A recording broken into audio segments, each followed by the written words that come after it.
Oke, kembali lagi di EduScribe Kimia. Kali ini kita akan membahas soal-soal seputar materi-materi UTBK tahun 2019. Nah, untuk perbedaan dibandingkan soal SBMPTN 2018 mungkin dari segi konsep ya. Jadi di sini untuk soal-soalnya itu banyak menerangkan tentang konsep-konsep atau banyak menanyakan tentang konsep-konsep. Nah, untuk materinya sendiri juga cakupannya itu lebih luas dibandingkan soal SBMPTN tahun 2018. Tetapi banyak soal-soal yang tingkat kesulitannya itu cenderung lebih mudah karena mungkin memang waktunya itu di-set menjadi lebih singkat. Nah, di sini soal yang kita bahas itu untuk soal nomor 1 itu materinya tentang SPU atau sistem periodik unsur. Nah, di sini terdapat sebuah tabel. Nah, informasi dalam tabel ini digunakan untuk membahas soal nomor 1 sampai dengan soal nomor 3. Nah, di sini yang ditanyakan itu adalah unsur yang akan membentuk ikatan ionik terlemah adalah. Nah, pertama kita jabarkan dulu yang ditanyakan adalah ikatan ionik terlemah. Nah, sebelumnya kita tahu bahwa yang namanya ikatan ion, nah itu dia terbentuk dari dua jenis unsur, yakni logam dan non-logam. Nah, ikatan ion itu akan kuat ketika logamnya itu cenderung sangat mudah melepas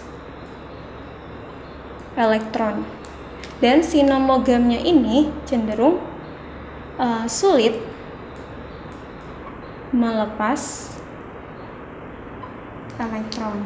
Nah, di sini yang ditanyakan itu adalah ikatan ionik terlemah. Nah, di sini yang diketahui dalam tabel adalah kation ya. Kation dengan muatannya itu positif 1. Nah, ketika dia itu adalah kation berarti dia itu merupakan unsur yang cenderung melepas elektron. Nah, di sini yang ditanyakan adalah yang membentuk terlemah, berarti yang sangat sulit melepas elektron. Nah, ketika berhubungan dengan melepas elektron berarti ada hubungannya dengan yang namanya energi ionisasi. Nah, ketika dia itu cenderung sulit melepas elektron berarti dia itu punya EI atau energi ionisasinya itu yang besar gitu, karena dia itu sulit melepas elektron. Nah, ketika kita melihat kecenderungan dalam sistem periodik, energi ionisasi yang paling besar kalau dalam satu golongan. Nah, kenapa saya sebut dia satu golongan? Karena kalau kita lihat ini kan kationnya bermuatan positif 1 ya. Positif 1 ini cenderung dimiliki oleh unsur golongan 1A. Nah, berarti dalam satu golongan kita lihat, kalau dalam sistem keperodikan, dalam satu golongan energi ionisasi itu cenderung semakin ke atas, semakin besar. Nah, karena yang kita cari itu adalah yang paling besar, berarti yang paling atas unsurnya yang kita lihat. Nah, di sini kalau yang paling atas itu adalah unsur V. Nah, artinya apa? Unsur V itu memerlukan energi yang cukup besar untuk melepaskan satu elektron. Kenapa sih dia itu membutuhkan energi yang lebih besar? Karena si jari-jari atomnya itu kan dia lebih kecil. Nah, otomatis semakin susah nih dia itu untuk melepas elektron karena gaya tarik intinya itu semakin besar. Nah, dari situ kita simpulkan jawaban yang paling tepat yang menyatakan bahwa ikatan ionik yang paling lemah adalah unsur V, yakni option A. Oke, next sekarang kita membahas soal nomor 2. Nah, masih seputar sistem periodik unsur. Nah, di sini soalnya konfigurasi elektron terluar semua unsur tersebut adalah. Nah, di soal sebelumnya itu kan kita sudah dibahas ya bahwa unsur yang ada di sini adalah unsur-unsur golongan 1A. Nah, otomatis di sini kita cari konfigurasi terluar dari golongan 1A. Nah, oke. Nah, di sini kalau misalnya kita lihat optionnya, nah, N ini menunjukkan yang namanya kulitnya ya. Nah, kalau misalkan golongan 1A, golongan A berarti subkulitnya itu bisa di S atau di P. Nah, tapi karena dia golongan 1, golongan paling awal, otomatis subkulitnya itu pasti di S. Tidak mungkin di P atau di D atau di F. Berarti kita hilangkan yang ada P, D, dan F-nya. Oke, tinggal A dan C. Nah, sekarang kita udah tahu nih, dia subkulitnya S. Si kulitnya kita anggap saja sebagai N. Nah, karena dia golongan 1, otomatis elektron paling luar itu jumlahnya adalah 1 elektron. Nah, berarti S-nya itu adalah S1. Nah, dari sini bisa kita simpulkan bahwa jawaban yang paling tepat adalah option yang A. Oke, next berikutnya kita bahas soal untuk nomor 3. Nah, untuk soal nomor 3, soalnya adalah unsur dengan jari-jari terbesar dimiliki oleh. Nah, berarti di sini yang ditanyakan adalah jari-jari terbesar. Nah, di pembahasan soal yang lainnya, sebelumnya sudah pernah dibahas ya untuk membuat lebih mudah kita menghafal keperiodikan dari unsur-unsur. Nah, di sini kita membuat saja sebuah grafik kecenderungan. Nah,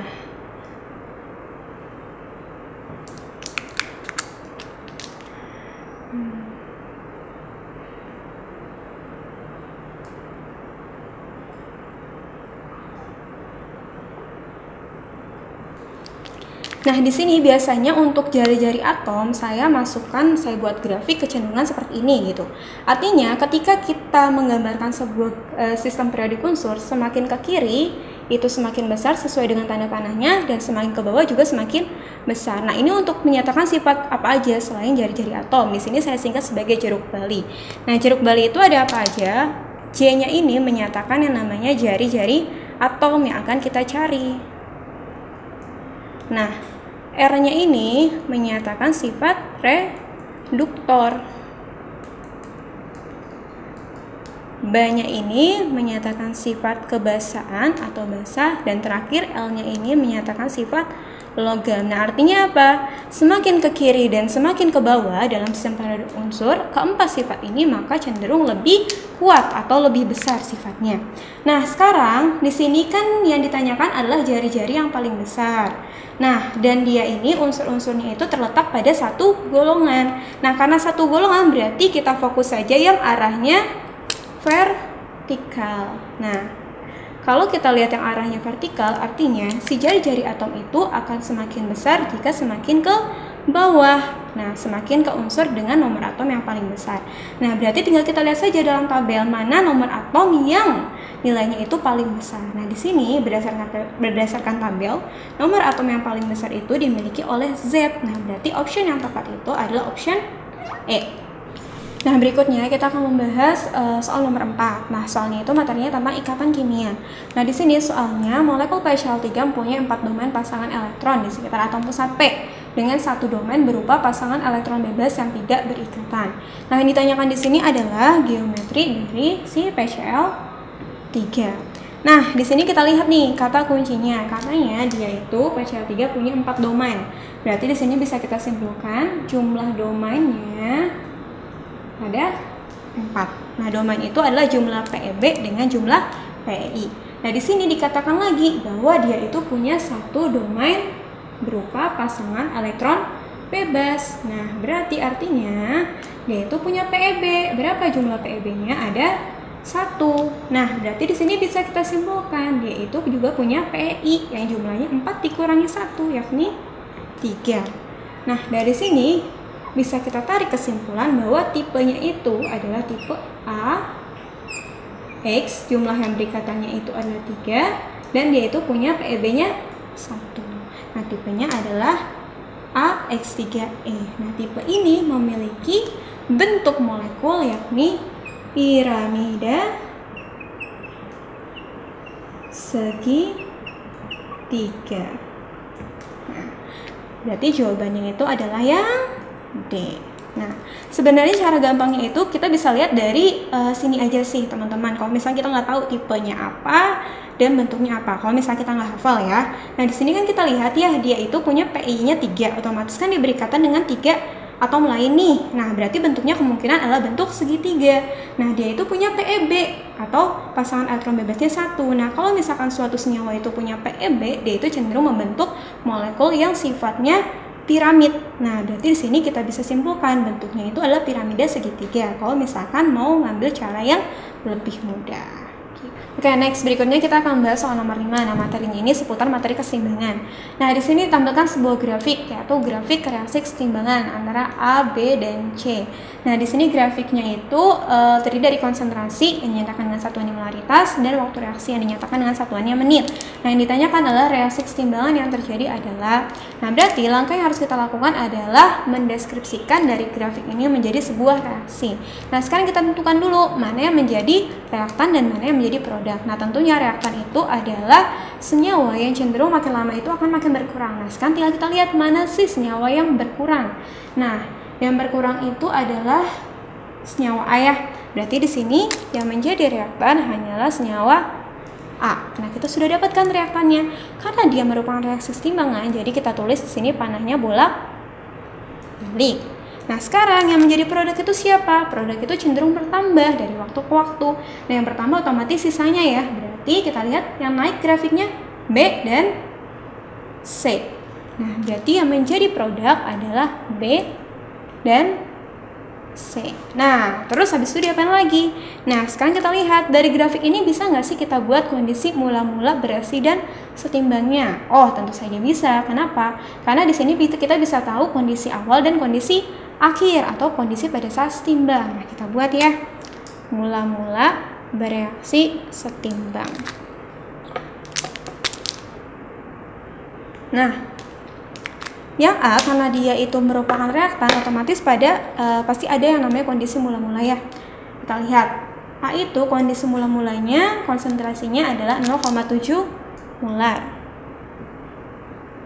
Nah, B dan C karena dia merupakan produk berarti kondisi mula-mulanya tidak ada. Artinya dia konsentrasinya masih 0.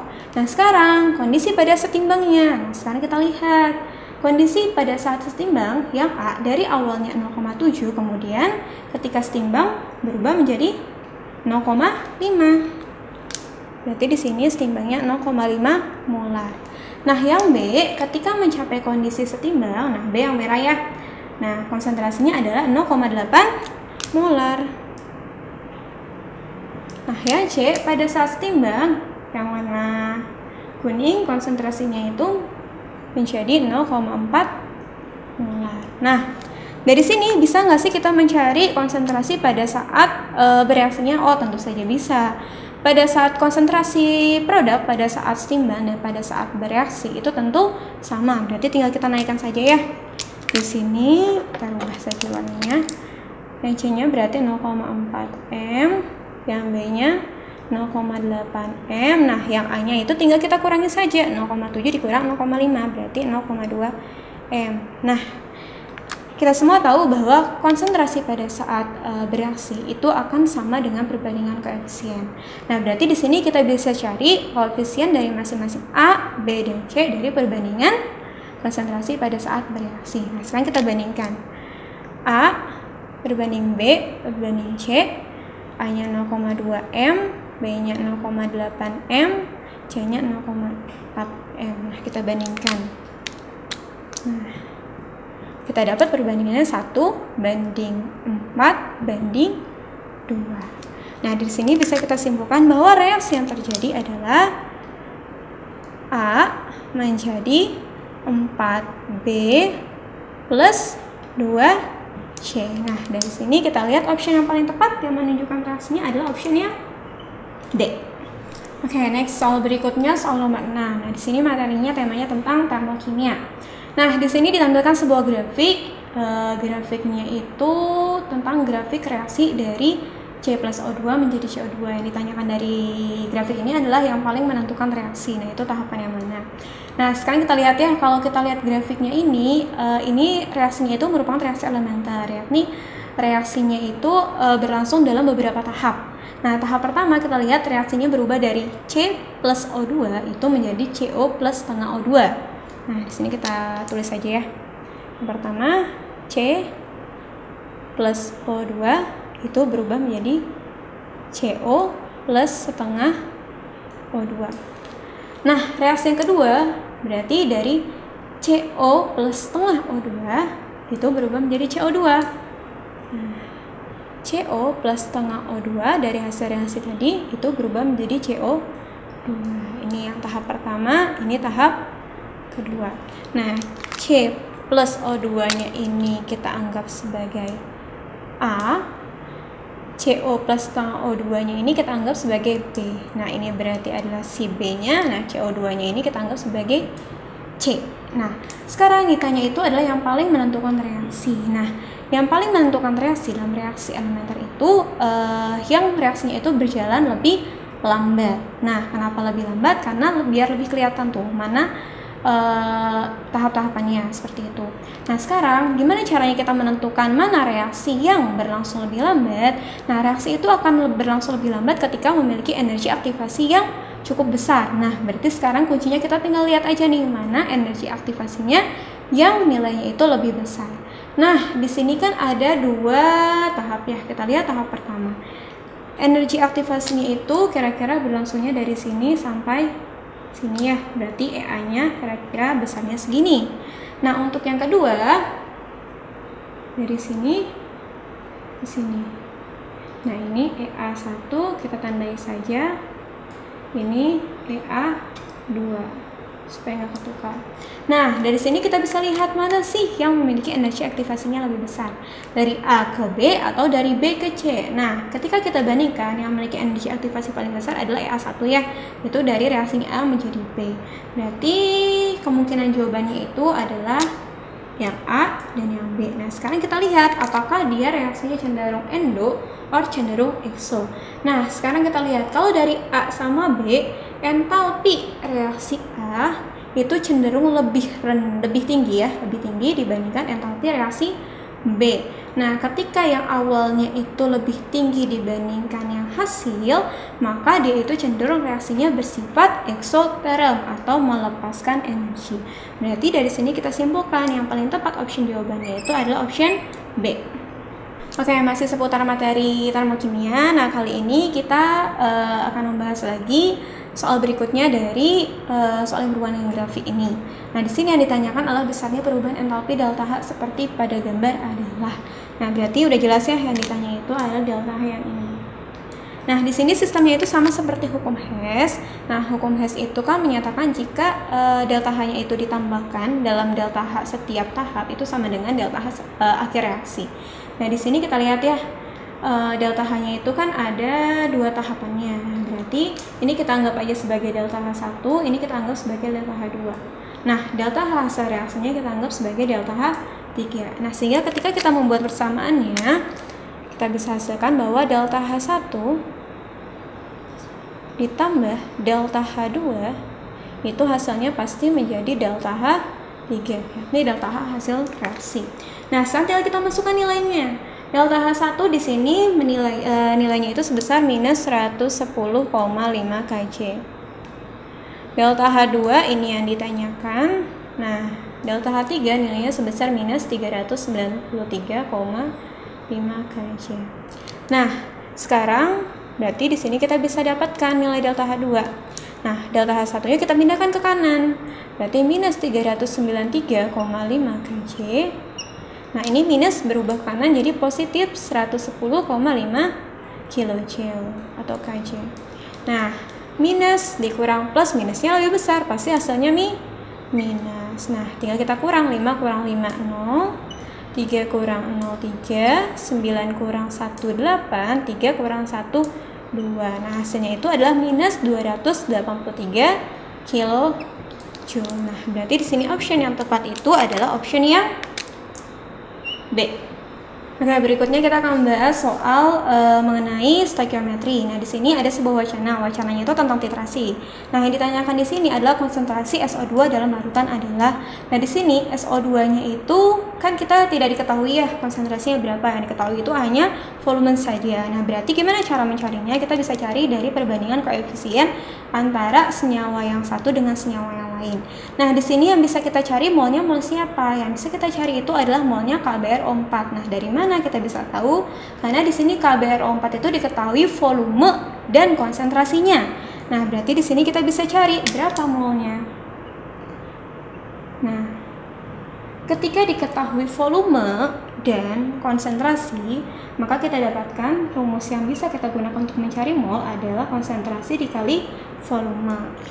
Nah, di sini konsentrasinya itu 0,1, volumenya 50.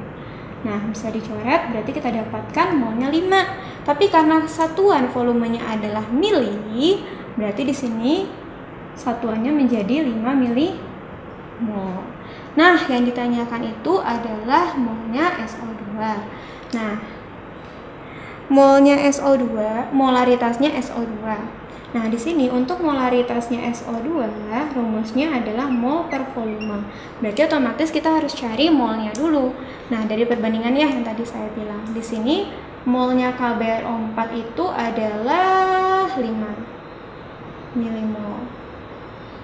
Nah, berarti molnya SO2, koefisien yang ditanyakan per koefisien yang diketahuinya 1 dikali mol yang diketahuinya, yakni 5 milimol. Nah, kita dapatkan hasil 4 kali 5, 20 milimol. Nah, di sini 20 milimol. Berarti ketika kita ubah menjadi mol, menjadi 2 dikali 10 pangkat minus 2, karena dibagi 1000 ya. Per volumenya. Atau sebenarnya kalau misalkan tidak mau dirubah bisa saja, tetapi satuannya berarti harus sama antara atas dan bawah. Kalau atasnya itu mili, berarti bawahnya juga mili. Nah, volumenya itu juga 50, berarti kita ubah menjadi liter ya, karena atasnya satuannya adalah mol. Berarti dibagi 1000 juga. 5 kali 10 pangkat min 2 mol. Nah, kita bisa coret. Set. Tinggal 2 dibagi 5. 2 dibagi 5 itu hasilnya adalah 0,4. Nah, berarti di sini konsentrasi SO2 dalam larutan sebesar 0,4 molar. Oke, next berikutnya masih seputar soal dari wacana yang sebelumnya. Nah, di sini yang ditanyakan itu adalah jumlah mol elektron yang terlibat dalam reaksi di atas adalah. Nah, berarti di sini temanya itu lebih ke redoks ya, redoks dan campuran dengan stoikiometri. Nah, di sini sebelumnya kan kita udah tahu bahwa molnya KBRO4 itu adalah 5 milimol. Terus molnya si SO2 itu adalah 20 milimol. Nah, yang ditanyakan adalah molnya elektron. Nah, otomatis sama seperti sebelumnya, kita bisa mengetahui molnya elektronnya itu berapa dari perbandingan koefisien. Nah, otomatis di sini kita harus tahu dulu elektron yang terlibat itu koefisiennya berapa. Nah, berarti kita harus tahu dulu nih berapa perubahan elektron yang terjadi. Nah, kita cari biloknya satu-satu berarti terlebih dahulu. Nah, dari KBRO4, K itu berarti kan nilainya positif 1 ya. O-nya itu minus 2, karena ada 4 O-nya berarti jadi minus 8. Nah, berarti BR yang didapat adalah positif 7. Nah, SO2, nah yang dicari duluan siapa? O ya, yang lebih prioritas. O min 2 dikali 2 berarti minus 4. Otomatis si S-nya itu kan dia plus 4 ya, kebalikannya. Tapi karena S-nya itu jumlahnya ada 4, berarti 4 dikalikan 4, berarti bilok totalnya adalah positif 16. Nah, di sini saya tandai dulu. Nah, H2O itu tidak usah kita cari ya, karena H2 itu cenderung tidak mengalami redoks. Nah, sekarang kita lihat yang sebelah kanan ada H2SO4. Yang lebih duluan kita cari, yang lebih prioritas, berarti adalah H. H itu plus 1 kali 2 berarti positif 2. Kemudian O. O itu min 2 dikali 4 berarti jadinya minus 8. Berarti S-nya berapa? Plus 2 ditambah minus 8, berarti kan minus 6 ya. Minus 6 dikali 4 berarti minus 24. Nah, sekarang bukan minus 24, berarti positif 24 karena berubah tanda ya. Nah, sekarang KBR yang kita cari duluan adalah K-nya, golongan 1 berarti positif 1, BR kebalikannya berarti minus 1. Nah, sekarang kita lihat perubahan yang terjadi. Yang berubah si biloksnya itu adalah unsur BR dan unsur O ya, kalau kita perhatikan unsur S. Nah, BR itu berubah dari positif 7 ke negatif 1. Berarti dia mengalami yang namanya reaksi reduksi atau penurunan biloks. Nah, di sini kita tandai di bawah aja. BR itu biloksnya turun. Turunnya turun berapa? Dari 7 ke min 1. Berarti turunnya 8. Nah, sekarang yang berubah lagi tadi siapa? S ya. S-nya itu dari positif 16 dia naik menjadi positif 24. Berarti si sulfonnya itu mengalami reaksi oksidasi atau kenaikan biloks. Dari 16 ke 24 berarti naik 8 elektron. Nah, berarti kan ini sudah sama-sama 8 ya. Berarti bisa kita simpulkan bahwa elektron yang terlibat itu sebanyak 8 elektron. Berarti koefisien elektronnya itu jumlahnya ada 8. Nah, sekarang tinggal kita cari. Berarti molnya elektron adalah koefisien yang ditanyakan. Nah, yang ditanyakan itu kan elektron ya, koefisiennya 8. Per yang diketahui kita bebas mau pakai KBRO4 boleh, mau pakai SO2 juga boleh. Misalkan di sini kita pakai SO2 ya, berarti koefisiennya 4 ya yang diketahui dikali mol yang diketahui. Molnya SO2 berarti 20 milimol. Nah, Tinggal kita coret-coret saja. 8 bagi 4, 2. 2 dikali 20 berarti 40 milimol. Satuannya masih mili, kita rubah ke mol, berarti dibagi 1000. Nah, berarti yang dihasilkan itu adalah 0,04 mol. Option yang tepat itu adalah option yang B. Oke, masih di seputar wacana sebelumnya. Nah, kali ini temanya tentang titrasi atau asam basa atau pH lah ya. Nah, karena apa yang ditanyakan itu adalah pH larutan setelah titrasi. Nah, sekarang kita lihat reaksinya. Reaksinya itu setelah titrasi menghasilkan senyawa yang sifatnya asam, yakni H2SO4. Nah, otomatis pH yang kita cari itu bisa diwakilkan dari pH H2SO4. Nah, H2SO4 di sini kan adalah asam kuat. Berarti kalau misalkan kita mau mencari pH, terlebih dahulu kita cari apa?